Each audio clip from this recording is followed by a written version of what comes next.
అది రామాపురం అనే గ్రామం. ఆ ఊరిలో రాఘవ అనే వ్యక్తి ఉండేవాడు. రాఘవ తన భార్య, కూతురు, తల్లితో కలిసి ఒక చిన్న ఇంట్లో నివసిస్తూ ఉండేవాడు. రాఘవకు ఊరి అవతల ఒక చిన్న పొలం ఉంది.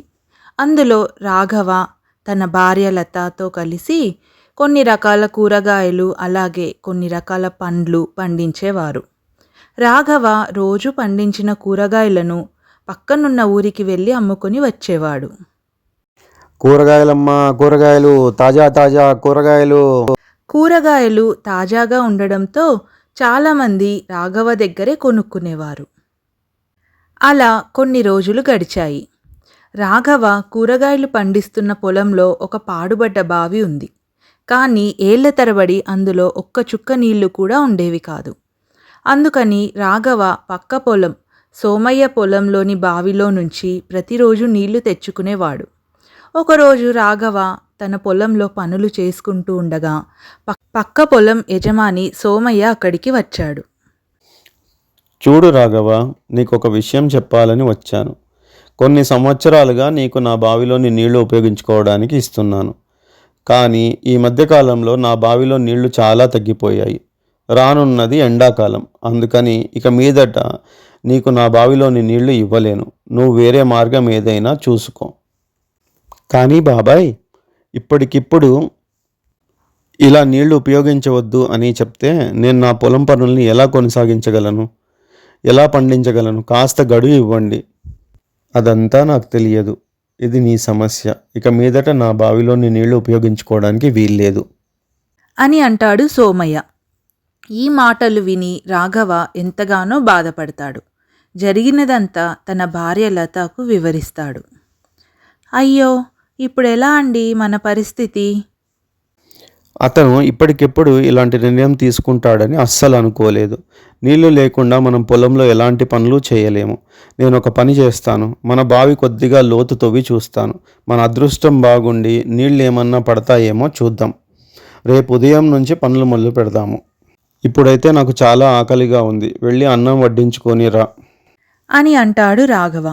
ఇంతలో బయట నుంచి ఒక శబ్దం వినపడుతుంది. వారి ఇంటి బయట ఒక సాధువు భిక్షం కోసం వస్తాడు. అమ్మా, ఏదైనా బియ్యము పప్పులు ఉంటే వేయండి, ఏదైనా పర్లేదు. అందుకు లత ఇలా అంటుంది. చూడండయ్యా, మేము చాలా పేదవాళ్ళము. మాకు తినడానికే ఒక పూట తింటే ఒక పూట పస్తులుంటాము. మీకు దానం చేసే పరిస్థితుల్లో మేం లేము అని అంటుంది లత. అందుకు రాఘవ లతతో ఇలా అంటాడు. లత, ఇందాక నా కోసం అన్నం వండావు కదా, అది తీసుకొచ్చి సాధువుకి ఇచ్చేసేయి. కానీ ఏవండి, మరి మీరేం తింటారు? అసలే ఆకలిగా ఉందన్నారు.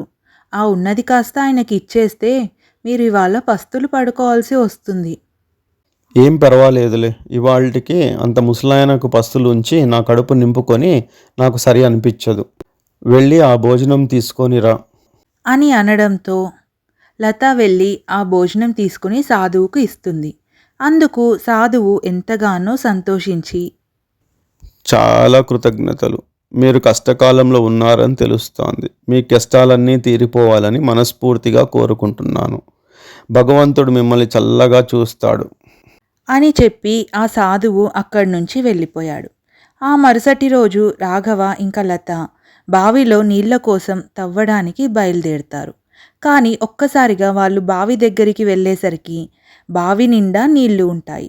అదంతా చూసి రాఘవ లత చాలా ఆశ్చర్యపోతారు. ఇదంతా మనం చేసుకున్న కర్మ ఫలితమే. ఆ దేవుడు మనల్ని కనికరించాడు. అవునండి, నిజమే. మనము ఇతరులకి మంచి చేస్తే ఆ మంచి ఎప్పుడూ మన వెంటే ఉంటుంది, మనకు కష్ట సమయాలలో సహాయపడుతుంది అనుకుంటూ ఇద్దరూ ఎంతగానో సంతోషించారు. ఇది ఇవాల్టి కథ. ఈ కథ మీకు నచ్చినట్లయితే తప్పకుండా లైక్ చేయండి. అలాగే మరిన్ని కథల కోసం మన ఛానల్ని తప్పకుండా సబ్స్క్రైబ్ చేసుకోండి. మరొక మంచి కథతో మళ్ళీ కలుసుకుందాం.